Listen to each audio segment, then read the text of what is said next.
Alright, with it just being a few days until 2.4, with it will be a character rerunning being Huohuo. Today I'm here with the full Huohuo build guide. Just like my other build guides, this is going to be taking you over her kit, eidolons, best icons, best relics, and stat recommendations on the relics.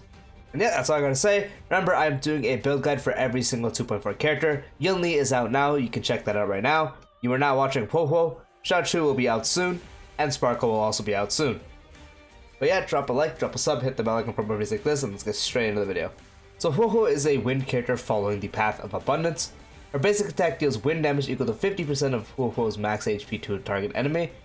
Her skill dispels one debuff from a single target ally and immediately restores this ally's HP by an amount equal to 21% of Huohuo's max HP plus 560. At the same time, restores HP for allies that are adjacent to this target ally by an amount equal to 16.8% of Huohuo's max HP plus 448. Her ultimate regenerates energy for all allies excluding this character by an amount equal to 20% of their respective max energy. At the same time, increases their attack by 40% for 2 turns. So not only can she cleanse you and give you a bunch of healing, she can also buff you and give you energy. So she is both a sustained healer and a really good buffer at the same time. For her talent, after using a skill, Huohuo gains Divine Provision, lasting for 2 turns. This duration decreases by 1 at the start of Huohuo's every turn. If Huohuo has Divine Provision when an ally's turn starts or when an ally uses their ultimate, restores HP for that ally by an amount equal to 4.5% of Huohuo's max HP plus 120. At the same time, every ally with 50% or lower receives healing once. When Divine Provision is triggered to heal an ally, dispels one debuff from that ally. This effect can be triggered up to 6 times. Using the skill again resets the effect trigger count. So yeah, you don't get the healing just from the skill, you can also have it throughout the Divine Provision. You always proc it, ally's turn starting, when ultimate is used, and when you are getting low on HP, it can proc for more healing. So she has a lot of ways to heal you and keep you alive. For technique, Huohuo terrorizes surrounded enemies, afflicting Horror Struck on them. Enemies in Horror Struck will flee away from Huohuo for 10 seconds. When entering battles with enemies in Horror Struck, there is a 100% base chance of reducing every single enemy's attack by 25% for 2 turns.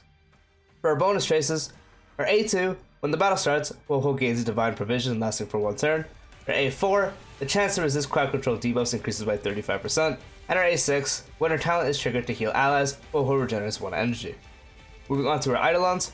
Her first eidolon, the duration of Divine Provision produced by the talent is extended by 1 turn. When Huohuo possesses Divine Provision, all allies' speed increases by 12%. For E2, if Huohuo possesses Divine Provision when an ally is struck by a killing blow, the ally will not be knocked down and their HP will immediately be restored by an amount equal to 50% of their max HP. This reduces the duration of the Divine Provision by 1, and this effect can only be triggered 2 times per battle. So you can get 2 reses. Usually it's 1, but you can get 2 with Huohuo. For E4, when healing a target via skill or talent, the less HP the target ally currently has, the higher amount of healing they will receive. The maximum increase in healing provided by Huohuo is 80%. And for E6, when healing the target ally, increases the ally's damage dealt by 50% lasting for 2 turns. And now moving on to Huohuo's best light cone options. Her best one is going to be her signature light cone, giving you a 12% energy regeneration rate increase, and anytime you do use your ultimate, you restore HP for the ally with the current lowest HP percentage by an amount equal to 10% of the healed ally's max HP, and when you do provide healing, you increase the healed ally's attack by 2.4, that can stack up to 5 times and last for 2 turns. Sorry, 2.4%. So this light cone giving you energy regeneration rate is going to be really good, because the more you can ult with Huohuo, the more you can get the buffs and keep the buff time up. And now this also gives you some more healing via that ult, and you're also giving the ally an attack percent bonus. So this gives you the best of practically every single world. Another good one is the standard Bailu light cone, giving you an 18% increase to max HP and a 12% increase to outgoing healing. And when the wearer heals allies, record the amount of outgoing healing. When any ally launches an attack, a random attacked enemy takes additional damage equal to 36% of recorded outgoing healing value. This type of additional damage is the same type as the wearer's. The additional damage is not affected by any other buffs and can only occur 1 time per turn. So this one does give you more HP, which benefits what Huohuo does, and also increases the amount of healing she can do. And on top of that, it gives you a bit of extra damage a few times, but that part is sort of whatever, but it still can go up to be pretty noticeable. But it gives you some survivability, and max HP helps out Huohuo, and increasing your outgoing healing is good, so this light cone is an option you can use. But I will say there are better 4-star options if you do have the other ones. Now, the best of the options I'm going to mention are 4 stars. There's going to be 4 of them, and I'm going to display them all at S5. The first one is Shared Feeling. giving you a 20% increase to outgoing healing, and when you do use your skill, you regenerate 4 energy for all your allies.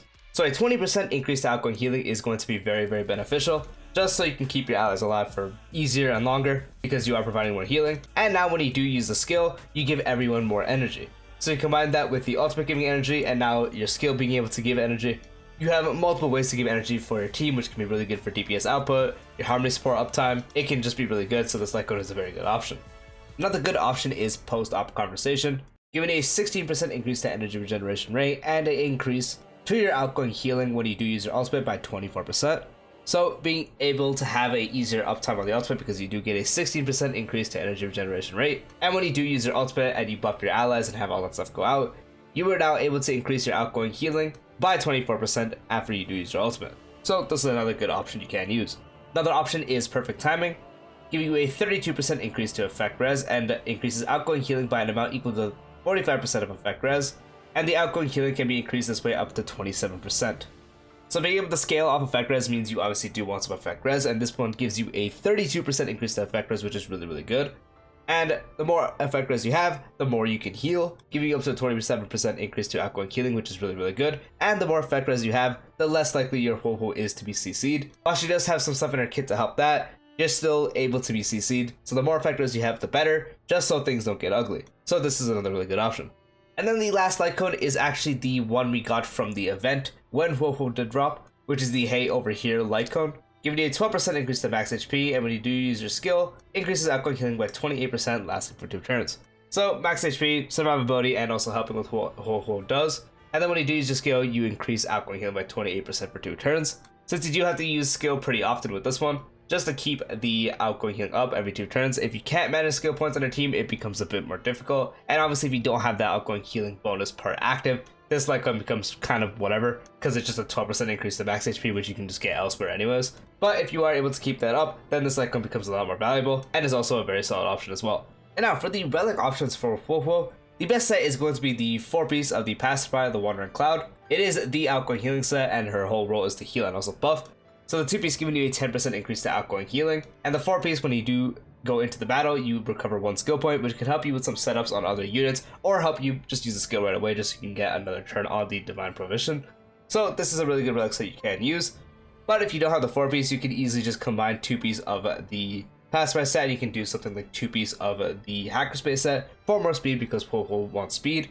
So that is another fantastic option you can do. And you can also just take 2-piece of the Passerby set and also use something like 2-piece of the max HP set for more HP to help out survivability and with what she does. But if you don't have any of the Passerby sets, because it is kind of an interesting set, not many people farmed it because it is kind of in a Yikes cavern, you can also just do 4-piece Hackerspace because she is using her ultimate on an ally.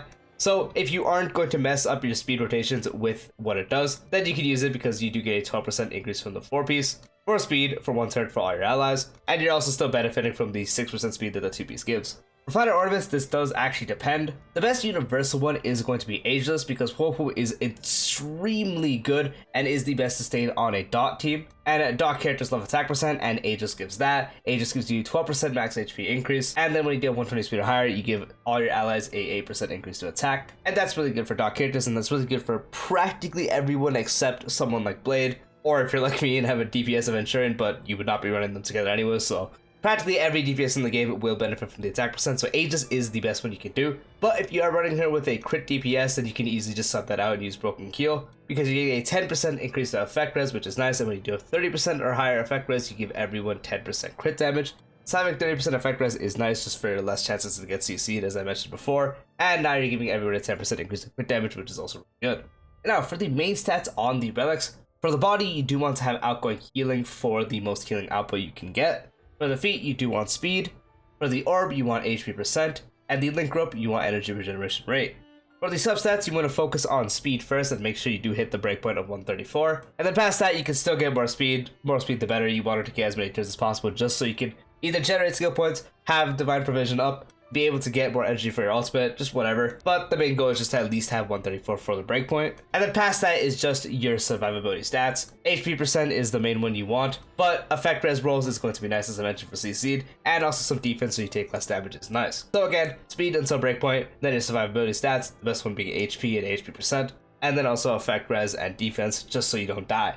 And yeah, that is the full guide for Huohuo. I know a lot of people didn't end up summoning for her because we did have a bunch of stuff going on around 1.5, or quote unquote what was going to come out. So I'm sure a lot of people do want to summon on her because she is probably, or I want to say, the best healer in the game right now. I personally want to go for a copy because I really wanted to get her originally, but I was really scared for my Ruan-Mei summons. So I didn't end up doing it, but I got lucky in Ruan-Mei anyway, so I really regretted it. So this time I want to see if I can, but obviously first I'm going to prioritize getting Yunli and her dupes. And if I get rolled on that, then I won't really have much to use. But hopefully I can get her because I really want to have Huohuo. She's a very funny character, and she's also just really good on top of that, so there you go. So yeah, again, let me know if you guys will be summoning. Hope you found the guide helpful. Peace out.